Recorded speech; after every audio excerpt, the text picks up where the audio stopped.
Almost 100 years ago, for the meeting of the first Dáil in January 1919, Tom Johnson, the Labour Party leader at the time, wrote the Democratic Programme. It laid out the principles by which the new Ireland should be governed.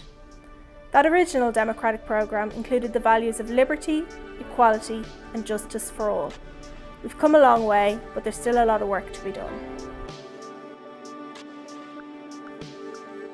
A future fairer Ireland is, I believe, an Ireland where every child has an equal opportunity to reach their own potential, regardless of the circumstances of where they're born, where they go to school, what their parents do.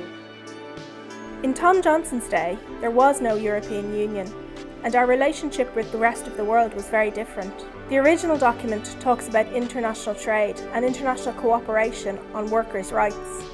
But climate change and other global environmental issues were unheard of. And they couldn't have imagined then that Ireland would become a country rich enough for people from other nations to immigrate to.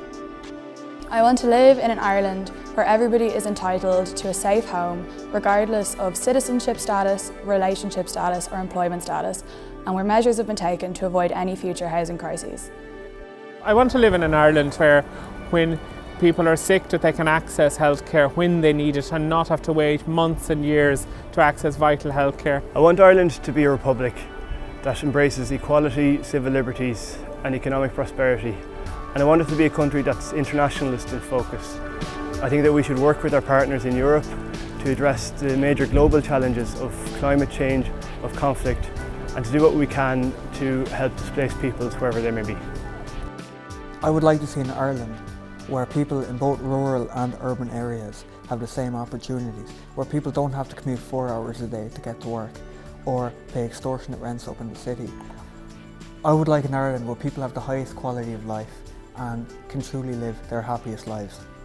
A workers' republic would be one in which workers would have access to decent wages, and decent wages is more than the minimum wage. It's at least a living wage. They wouldn't be in jobs with 0-hour contracts or at the behest of employers on if and when contracts. They'd also be able to join a union and not have fear in joining the union. They'd be able to access collective bargaining. Their union would be recognised by employers. And generally we would have good industrial relations in the country to ensure workers have access to decent working and living conditions. Although we've made advances as a Labour Party and a Labour movement over a century, we've so much more to go. Now is our opportunity. We can create a new republic, a republic where everybody is equal, everybody has opportunity, but that means a strong Labour Party.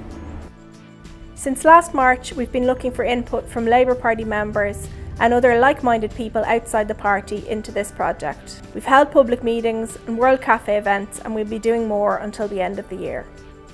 If we are rewriting the Democratic Programme for Ireland's second century, what are the principles it should be based on? And what sort of country do we want to build for future generations? Let us know your views so we can build a new republic together.